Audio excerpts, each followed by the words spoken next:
मैं पूछना चाहती हूं सबसे पहले मनोज कुमार सिंह जो मैट्राइज न्यूज से हमारे साथ है। मनोज कुमार जी, ओडिशा में क्या हो रहा है? मुझे आंकड़ों पर थोड़ा सा इसलिए सवाल है कि बीजेपी बीजेडी से आगे निकलेगी, अब तक ऐसा कभी नहीं हुआ। बीजेडी और नवीन पटनायक की पकड़ ओडिशा में बहुत तेज है। आपका ये सर्वे पहली बार ऐसा रुझान दिखा रहा है जहां बीजेपी आगे बढ़ रही है, इसका कारण क्या है? जहां तक प्रधानमंत्री की लोकप्रियता की बात तो हम बाद में करें नाविका जी, लेकिन सबसे पहले बड़ी बात आपको बता दें कि वहां पे एक महिलाओं का समूह है जिसके द्वारा भारतीय जनता पार्टी ने जोड़ा है। वो करीब करीब वो महिलाएं जो हैं कई लाखों में है, माने 6.2 लाख है, जो भारतीय जनता पार्टी के द्वारा जारी किए गए वो सहायता समूह के साथ जुड़ी हैं और वो काम कर रही हैं, जो एक बेस था बीजू जनता दल का।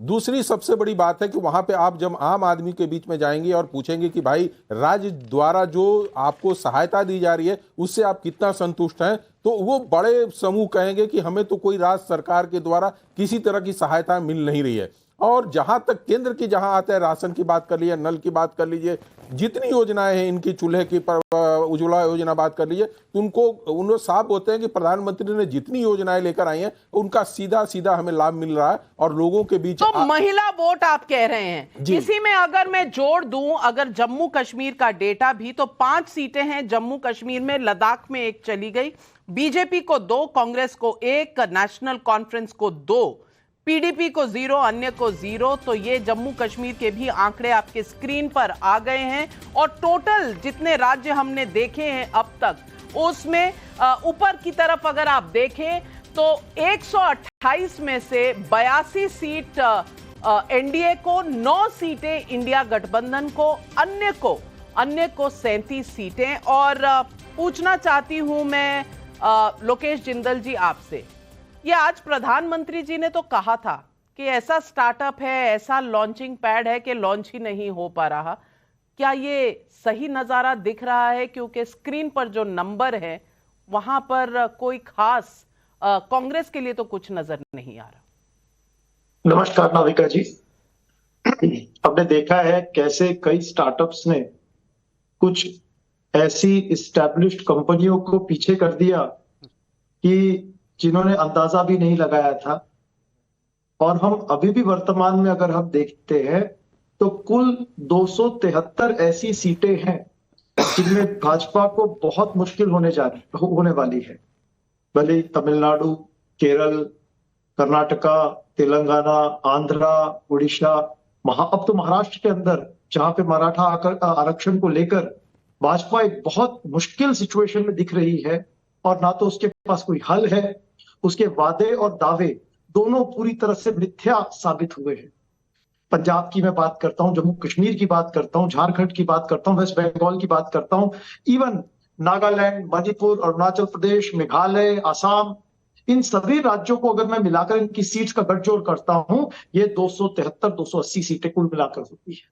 उसके बावजूद भी अगर मैं मध्य प्रदेश, राजस्थान, छत्तीसगढ़, चलिए तो अभी तक आपके हिसाब से जो बोला गया, आपके नंबर जो है 9 है, और इसमें तृणमूल कांग्रेस भी अगर हम ऐड कर दें 26 की 26, तो भी ये 35 के नंबर पर जाएगी और अन्य वाला फिगर कम हो जाएगा। लेकिन अजय आलोक जी, लोकेश जिंदल जी को आज भी आपकी प्रॉब्लम्स नजर आ रही हैं, अपनी खुद की प्रॉब्लम कोई नजर नहीं आ रही।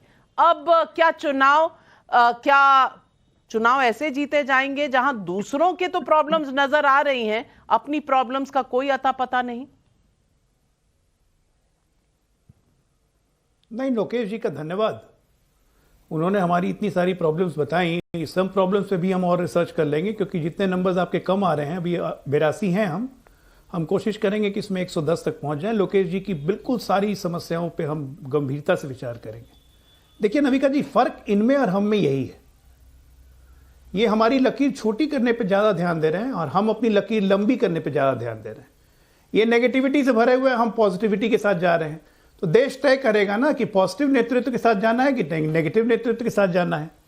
और लोकेश जी ने जहां जहां हमारी कमियां निकाली, पक्का लोकेश जी हम लोग बिल्कुल उस पर वर्कअप करेंगे और आपकी आकांक्षाओं पर बिल्कुल खड़े उतरेंगे। 126 में कम से कम 110 हमारी रहेंगी, निश्चिंत रहिए। आप जनता को जो वादे दिए हैं उन्हें पूरा कीजिए, मेरी छोड़ दीजिए।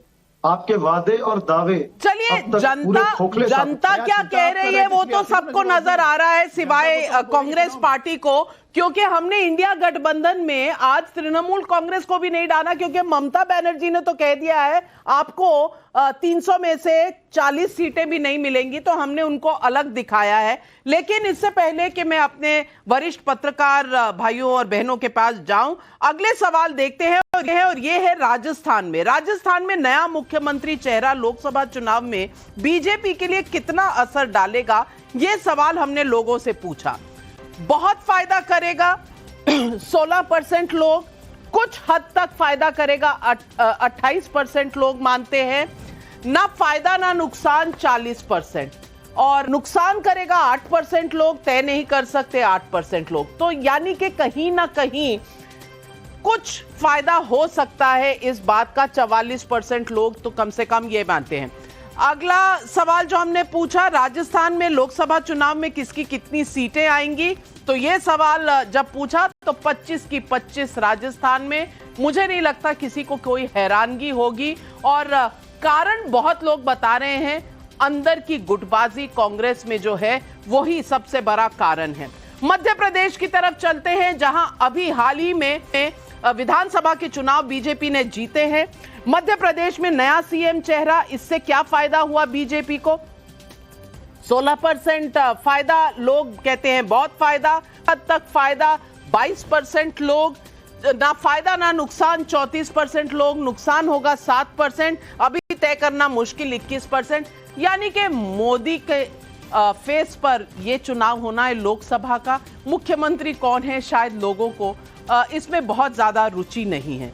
सीटों की बात करें तो 29 सीटें हैं मध्य प्रदेश में, और मध्य प्रदेश में अगर आज चुनाव हुए तो किसको कितनी सीटें आएंगी, ये सवाल जब पूछा तो 29 में से 28 बीजेपी को, 1 कांग्रेस को। वो कौन सी सीट होगी, कमलनाथ की, कमलनाथ के बेटे की, या दिग्विजय सिंह की, ये जानना अभी मुश्किल है, मनोज जी से पूछेंगे। लेकिन 28 सीटें बीजेपी के लिए, ये मध्य प्रदेश का डेटा हमें बताता है। छत्तीसगढ़ की तरफ अगर जाए तो छत्तीसगढ़ में भी विधानसभा चुनाव अभी हुए हैं। छत्तीसगढ़ के नए सीएम चेहरे में लोकसभा चुनाव के लिए क्या असर होगा, यह सवाल जब पूछा, बहुत फायदा 22% लोग, कुछ हद तक फायदा 34% लोग, यानी कि 56% लोग मानते हैं फायदा ना नुकसान 26%, नुकसान 12%, और अभी तय नहीं कर सकते 6%। लेकिन 56% लोग मानते हैं कि नए चेहरे का फायदा होगा, और ट्राइबल चेहरा है इसीलिए शायद ये लोगों का आकलन है। और अगर